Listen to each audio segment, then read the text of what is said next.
Salut à tous, j'espère que vous allez bien. Bienvenue dans cette série de vidéos qui traite effectivement du management agro-pastoral. Alors aujourd'hui, nous allons voir un élément très important qui traite bien évidemment des différentes fonctions de l'entreprise qu'on trouve dans une ferme agro-pastorale. Cette fonction, elle n'est rien d'autre que la fonction R&D, qui veut dire recherche et développement. Cette fonction regroupe bien évidemment l'ensemble des processus qui, partant de la recherche fondamentale ou d'une invention, assurent la faisabilité industrielle. Il s'agit donc de l'ensemble des étapes permettant de passer à la réflexion, au laboratoire de recherche, à la production industrielle, en usine ou à la ferme.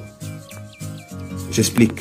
En d'autres termes, la fonction recherche et développement est cette fonction qui vous permet de mieux vous démarquer, que ce soit en termes de performance, que ce soit en termes de qualité ou bien que ce soit en termes de compétitivité sur le marché, à travers bien évidemment l'amélioration, que ce soit de votre activité, de votre produit, de votre système de production, de votre organisation structurelle ou alors de votre approche méthodologique ou bien votre approche managériale.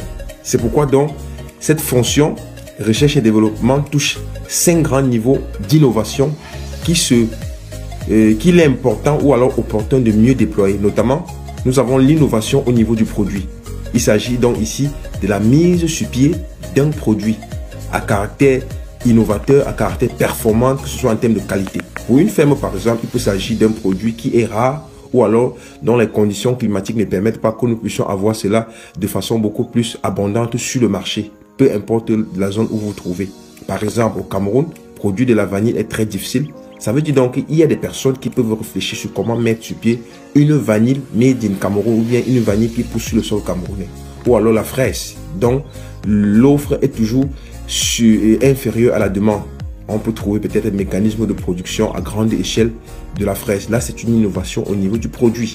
On essaie de trouver les manipulations génétiques qui vous permettent d'avoir des produits qui poussent exactement dans votre zone. Là, c'est une innovation qui est centrée uniquement sur le produit.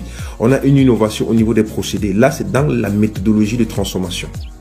Donc ici, les méthodes, les procédés, les manuels de procédure sont orientés vers cette possibilité de peut-être générer en quantité, de peut-être générer en termes de qualité, ou alors de générer, de couvrir les délais, ou alors de limiter les dépenses, ou alors de limiter, d'optimiser par exemple les flux de travail. Donc c'est un peu ça le rôle de l'innovation au niveau du procédé. Par exemple, on produit peut-être des oignons, mais on consomme beaucoup d'eau. Quel est le procédé qui peut nous permettre de limiter la perte d'eau, mais de gagner davantage en productivité? Ou alors, on produit par exemple les oranges, mais on se rend compte qu'il y a beaucoup de pourriture lors de la production. Ça veut dire qu'il y a un procédé de traitement qu'on peut mettre sur pied. Entre autres, nous allons parler aussi de l'innovation des débouchés. Il s'agit de découvrir des nouveaux débouchés, produits existants, ventes et bien d'autres. Donc ici, l'innovation, c'est ça, les nouvelles techniques en matière de recherche des marchés. Donc on peut rechercher des débouchés, on peut créer des marchés, on peut faire que les besoins s'expriment, que ce soit au niveau national, à l'échelle locale ou à l'échelle internationale. Donc on a aussi l'innovation commerciale, les nouvelles formes de techniques de vente, les nouvelles approches de marché, qui sont des formes d'innovation, de création. Ça peut partir même de la compréhension de la sociologie ou bien même de l'anthropologie d'une zone, lesquelles permettent maintenant de développer un argumentaire de vente. Donc c'est également ces paramètres-là qu'il faudra comprendre.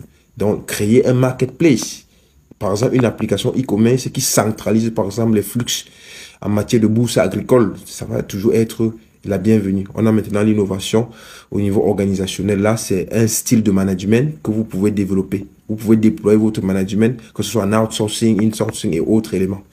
Donc, voilà un peu le rôle de l'aspect R&D dans une entreprise agro-pastorale. Je vous laisse en commentaire, je vous suggère de mettre en commentaire si vous avez d'autres idées, car je n'ai aucune prétention à la connaissance ultime. Mais j'espère que cette vidéo vous a plu et que vous serez davantage intéressé au programme Agri MBA que nous sommes en train d'annoncer pour le 22 juillet concernant la 3e édition de notre certification de 60 heures. Merci de m'avoir écouté.